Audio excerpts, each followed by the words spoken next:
Break के बाद स्वागत है आपका यूपी बुलेटिन में। शुरुआत करेंगे एटा से, जहां पर बिजली कर्मियों को सुरक्षा उपकरण वितरित किए गए हैं। और साथ ही बात होगी कानपुर देहात की, जहां 35 वर्षीय युवक रामचरण यादव की ईंटों से कुचलकर हत्या कर दी गई।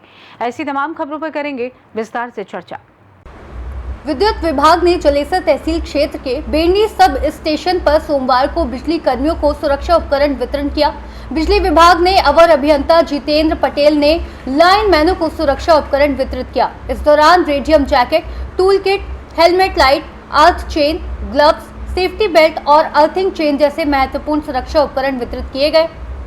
अवर अभियंता जितेंद्र पटेल ने समस्त विद्युत कर्मियों को कड़े निर्देश दिए, शटडाउन के समय सुरक्षा उपकरण और हेलमेट जैकेट पहनकर ही कार्य करें। इसी क्रम में एसडीओ अधिकारी अजीत उपाध्याय ने बताया, कोई भी संविदा कर्मी बिना उपकरण या बिना जैकेट के कार्य करते पाया गया, संबंधित कर्मचारियों के खिलाफ कठोर कार्रवाई अमल में लाई जाएगी। इस दौरान सोनू कुमार, संतोष कुमार यादव, हरेंद्र यादव, भूरी सिंह, सत्यवीर सिंह, सुनील यादव आदि कर्मचारी मौजूद रहे।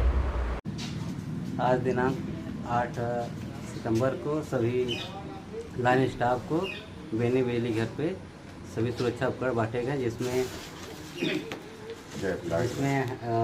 कैप है, हेटाल्स है, टेस्टर है, रिंच है, पाना है और मेगर वगैरह सब संबंधित सब उपकरण है यहाँ पे।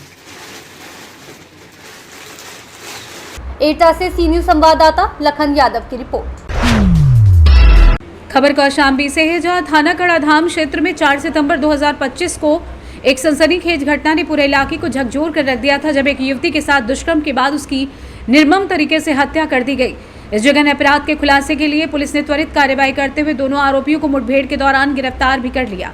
मुठभेड़ में दोनों आरोपी घायल हो गए, उन्हें इलाज के लिए अस्पताल भेजा गया है। गिरफ्तार आरोपियों की पहचान धीरज यादव पुत्र सदाशिव निवासी सौरई बुजुर्ग थाना कड़ाधाम और पिंटू यादव पुत्र रामकरण निवासी बैलाकापुरवा थाना थरियाओं फतेहपुर के रूप में हुई है। पुलिस को घटना के दिन ही महत्वपूर्ण सुराग मिल गए थे, जिसमें सीसीटीवी फुटेज ने अहम भूमिका निभाई। इस मामले के खुलासे के लिए क्षेत्राधिकारी सिराथू के नेतृत्व में 5 टीमें गठित की गई थी, जिनमें थाना प्रभारी कड़ाधाम, सैनी, पिपरी से एसओजी और सर्विलांस टीमें शामिल थीं। इन टीमों ने दिन रात मेहनत कर आरोपियों को पकड़ने में सफलता हासिल की। मुठभेड़ के दौरान पुलिस की जवाबी कार्रवाई में दोनों आरोपी घायल हो गए। वहीं पुलिस अधीक्षक ने इस त्वरित और प्रभावी कार्रवाई के लिए टीम को 25,000 रुपये का नगद पुरस्कार देकर सम्मानित किया। इस घटना के खुलासे से क्षेत्र में पुलिस की सक्रियता और अपराधियों के खिलाफ कठोर रवैये की सराहना भी हो रही है। दिनांक 4/9/2025 को ग्राम सौरई बुजुर्ग अंतर्गत थाना कड़ाधाम क्षेत्र में एक नाबालिग बालिका के साथ दुष्कर्म एवं हत्या की घटना कारित हुई थी।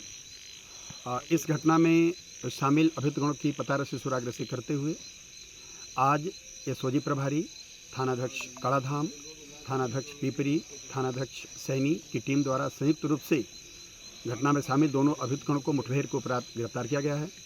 दोनों के पैर में आत्मरक्षार्थ फायरिंग से गोली लगी है। पुलिस बल पर कोई चोट नहीं है, बाल पुलिस टीम बच गई है।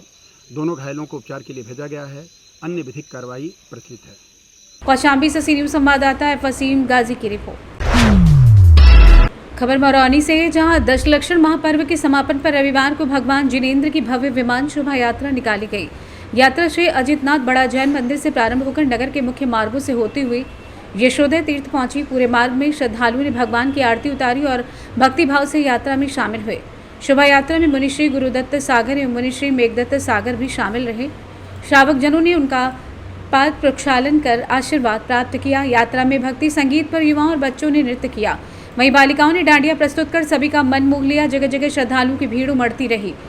श्री यशोदय तीर्थ पहुंचने पर भगवान जिनेंद्र का अभिषेक एवं पूजन संपन्न हुआ। इस अवसर पर क्षमावाणी पर्व भी मनाया गया। मुनिश्री ने प्रवचन देते हुए कहा कि क्षमा केवल दूसरों की भूल माफ करना नहीं, बल्कि मन और आत्मा को शुद्ध करना है। द्वेष और क्रोध की दीवार तोड़कर यदि हम सच्चे मन से क्षमा करें तो जीवन में परमात्मा का प्रकाश उतरता है। भव्य शोभा यात्रा में नगर के श्रद्धालु, बच्चे और युवा बड़ी संख्या में शामिल हुए और भक्ति उल्लास का अनुपम दृश्य प्रस्तुत किया गया। ललितपुर से सी न्यूज संवाददाता ऋषि तिवारी की रिपोर्ट। बड़ी खबर कानपुर देहात जनपद से सामने आई। मूसानगर थाना क्षेत्र के खिरियनपुरवा गांव में एक 35 वर्षीय युवक रामसरन यादव की ईंटों से कुचलकर हत्या कर दी गई। गांव के बाहर रोड किनारे बाजरे के खेत की मेड़ में उसका रक्त रंजित शव बरामद हुआ। परिजनों ने हत्या का आरोप लगाया है। घटना की जानकारी मिलते ही थाना इंचार्ज कालीचरण कुशवाहा पुलिस बल के साथ मौके पर पहुंचे। वहीं एसपी श्रद्धा नरेंद्र पांडे, अपर पुलिस अधीक्षक राकेश पांडे और क्षेत्राधिकारी संजय सिंह भी घटनास्थल पर पहुंचे और मौका वारदात का निरीक्षण किया।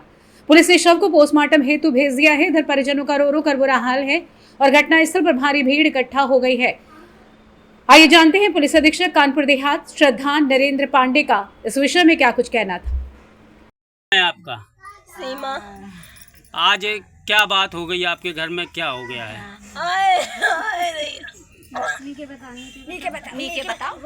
आए दैया हाँ फिर से अब इधर देखना है। दीपा जी क्या घटना हो गई है?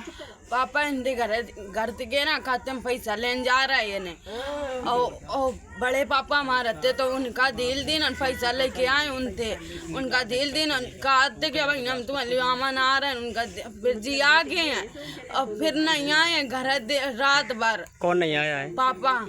और बड़े पापा कहाँ छोड़ के आ गए थे? वही छोड़ के कहूँ आ गए ना जरसेन माँ। तो फिर भी आ गए अपन पैदल और पापा नहीं आए रात भर मार।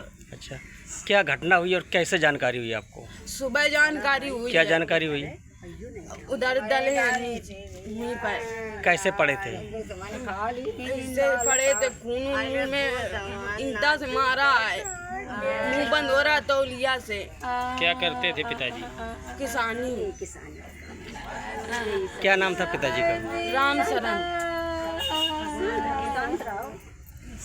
9/25 को ग्राम खिरियनपुरिया थाना मूसानगर में एक घटना की सूचना मिली है जिसमें कि एक व्यक्ति जिसका नाम राम शरण है, पुत्र शिवनाथ, उम्र लगभग उसकी 35 से 40 साल के बीच में है, का शव बरामद हुआ है। शव पर चोट के निशान है। मौके पर पुलिस मौजूद है। फॉरेंसिक टीम द्वारा उसकी पूरी तरह से जांच करवाई जा रही है और बाकी भी अन्य टीमें हमारी मौजूद हैं। सारे आला अफसर यहाँ पर मौजूद हैं। मौके पर शांति व्यवस्था कायम है और इसमें जल्द ही अग्रिम तहकीकात करके जो उचित कार्यवाही होगी उसको अमल में लाया जाएगा। कानपुर देहात से सी न्यूज संवाददाता संजय तिवारी की रिपोर्ट। विश्वकर्मा जो समाज के कई दर्जन समाज बंधु एकजुट होकर जिलाधिकारी कार्यालय पहुंचे और अपनी समस्याओं को लेकर ज्ञापन सौंपा। ज्ञापन में समाज के लोगों ने बताया कि झा समाज की धर्मशाला पर कुछ लोगों द्वारा अवैध कब्जा करने का प्रयास किया जा रहा है। समाज बंधुओं ने कहा कि धर्मशाला वर्षों से समाज की धरोहर रही है, जहां सामाजिक, धार्मिक और सांस्कृतिक कार्यक्रम होते आए हैं, लेकिन कुछ प्रभावशाली लोग व्यक्तिगत स्वार्थ के चलते धर्मशाला पर कब्जा करने का प्रयास कर रहे हैं। इससे समाज में भारी आक्रोश व्याप्त है। ज्ञापन सौंपने पहुंचे समाज बंधुओं ने जिलाधिकारी से स्पष्ट मांग की है कि धर्मशाला को कब्जा मुक्त कराया जाए और भविष्य में किसी भी प्रकार का अतिक्रमण ना हो, इसके लिए प्रशासन सख्त कदम उठाए। समाजजनों ने चेतावनी भी दी है कि यदि जल्द ही इस मामले में उचित कार्रवाई नहीं की गई तो समाज के लोग बड़े आंदोलन के लिए बाध्य होंगे। उन्होंने कहा कि धर्मशाला पर किसी भी प्रकार का कब्जा समाज किसी भी कीमत पर बर्दाश्त नहीं करेगा। इस मौके पर बड़ी संख्या में समाज के वरिष्ठ जन, महिलाएं और युवा मौजूद रहे। समाज बंधुओं ने एकजुटता दिखाते हुए प्रशासन से इस मुद्दे पर त्वरित समाधान की अपेक्षा जताई है। क्या नाम है आपका? हमारा नाम है अनिल कुमार झा। कहाँ से आए हैं आप सभी? हम तो अब तालबेट में रहते हैं, हम ललितपुर की रहने वाली हैं। अच्छा, किस मामले को लेकर आए हैं? हमारी समाज ने धर्मशाला बनवाई थी, आज 10 साल हो चुके हैं। हमारी 27 साल से कैलाश नारायण झा जिला अध्यक्ष हैं और इन्हीं ने संगठन खड़ा किया था ललितपुर जिले में। जब समाज का कोई आदमी समाज वालों को नहीं जानता था, इनने अपना तन मन धन खर्च करके समाज को इकट्ठा करके और सम्मेलन करवाए 16 और चल फिर के जैसे भी बना है गवर्नमेंट से समाज से पैसा इकट्ठा करके और धर्मशाला बनवाई। 11-12 आदमी कमेटी में हैंगे और रजिस्ट्रेशन है उसका कमेटी का। समाज इनके साथ है। 27 साल से जिला अध्यक्ष हैं। बयाने नाले पे जो धर्मशाला बनी है, अब कुछ लोगों ने अपनी चाल फरेबी से चुनाव करा के खुद अपना चुनाव करके और जिला अध्यक्ष बन के 8-10 लोग हैं, वो कहते हैं कि धर्मशाला हमारी है और उस पर कब्जा करना चाहते हैं। अभी 15 अगस्त को ज़बरदस्ती कहने लगे कि झंडा चढ़ाएंगे, तो हमारे अध्यक्ष जी ने कुछ नहीं कहा। उनको झंडा चढ़वाने दिया। अब वो कहते हैं ये धर्मशाला हमारी है, जबकि धर्मशाला समाज के हर व्यक्ति को मिलती है, सबको उसका में वो मिलता है, उपयोग होता है और समाज के लिए है। ये पर्सनल किसी की वो नहीं है धर्मशाला। अब वो 10 लोग ये कहते हैं कि ये धर्मशाला हमको मिल जाए और समाज से छिन जाए। हम लोग इसलिए आए हैं कि ये धर्मशाला समाज की है और समाज की रहेगी। और हमारे अध्यक्ष कैलाश नारायण जी हैं और अभी वो वर्तमान में हैं और 27 साल से हैं और रहेंगे जब तक समाज चाहेगी। ठीक है। कैलाश नारायण क्या समस्या लेकर आए? अब समस्या ये है कि मैं 27 साल से झा समाज का जिलाध्यक्ष हूँ और अभी 26 अप्रैल 2025 को अभी जो है नया चुनाव हुआ था। सह समिति से मुझे फिर समाज ने सेवा करने का मौका दिया और अभी समस्या हमारी ये है कि हमारी ब्याह नारे के पास धर्मशाला है और हम ही लोगों ने उसको बनवाया। 10 साल हो गए उसको टाइम लगा 10 साल बनने में। और अब कुछ लोग हमारी समाज के लोग हैं जिन्होंने एक कमेटी बना के रजिस्ट्रेशन करा के वो धर्मशाला पे अवैध रूप से कब्जा करना चाह रहे हैं। तो आप क्या चाहते हैं? हम ये चाहते हैं कि हमारी हम जो है डीएम साहब को जो हमारे रजिस्ट्रेशन है, कागज़ हैं, धर्मशाला दर्ज है, हमारी नगर पालिका में है, लाइट का कनेक्शन है, हम सारे कागज़ पेश करेंगे 4-6 दिनों में। उसके कागज़ देख के जो धर्मशाला का जिसको दी जाएगी हम उसके लिए तैयार हैं। ललितपुर से सी न्यूज़ संवाददाता विकास सोनी की रिपोर्ट। फिलहाल के लिए इस खास बुलेटिन में बस इतना ही। देश दुनिया की तमाम बड़ी खबरों को जानने के लिए आप जुड़े रहिए सी न्यूज़ भारत के साथ। हर खबर आपके साथ, आपके हाथ।